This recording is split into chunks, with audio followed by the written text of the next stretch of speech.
Meta, the parent company of Facebook and Instagram, has decided to go full-on MAGA by hiring a former Republican official to be their new head of public policy, which includes global policies.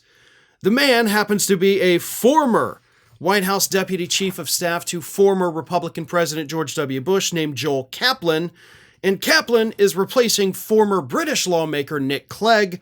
Clegg ran Meta's global policy team during a 2-year period in which Kaplan complained the company's policies, censored conservatives on Meta's platforms, which, as we all know, never actually happened.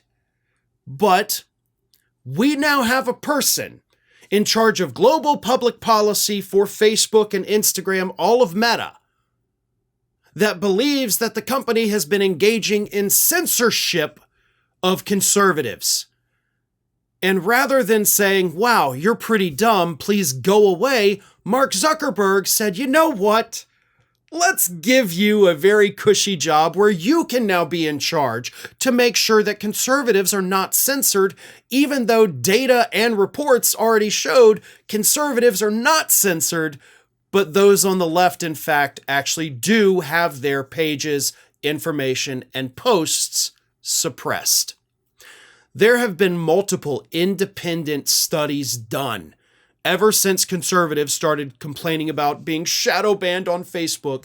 Multiple studies have confirmed that conservatives were not, but progressives and liberals were. The top 10 political pages on Facebook for years now have all been conservative. All of them. So this man, Joel Kaplan, says, no, it's not good enough. We're still being censored. Put me in charge and I'll fix the problem that doesn't actually exist. And Zuckerberg said, yeah, let's do that. And it's no coincidence that, of course, this is happening several weeks after Zuckerberg went down to Mar-a-Lago to kiss the ring, just like executives from Amazon and, of course, Twitter. What are the other companies? Apple, Google, OpenAI. All of those CEOs have gone down to Mar-a-Lago to kiss Trump's ring. Zuckerberg did it 3 weeks after the election. Now he's hired this Republican who thinks Meta's censoring conservatives to be in charge of global public policy for the company. Right before Donald Trump's inauguration, right? What can we expect from this?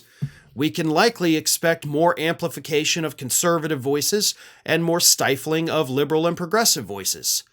That's a given, right? That kind of seems obvious that is what is going to happen here. A year ago, Meta implemented a policy to where they were no longer going to do any promotion whatsoever on political pages, which means companies that were making, $50,000, $60,000, $70,000 a month off Facebook revenue, posting their videos there, suddenly started making $5,000 or $6,000 a month.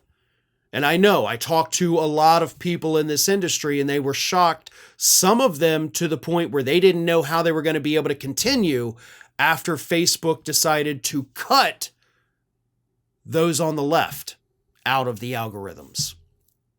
So we can probably expect even worse. I mean, most of us thought, hell, it can't get any worse than that now, can it? But apparently it will.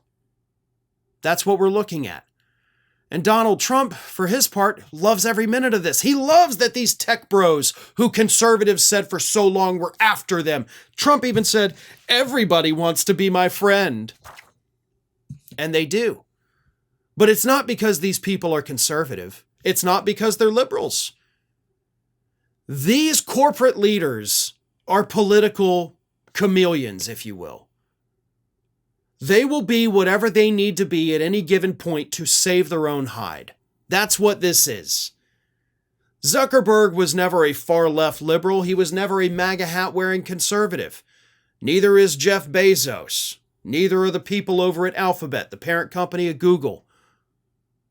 But what they are people who are concerned about their own self-interests, their own self-preservation. So if that means cozying up to Donald Trump, then they're going to do it.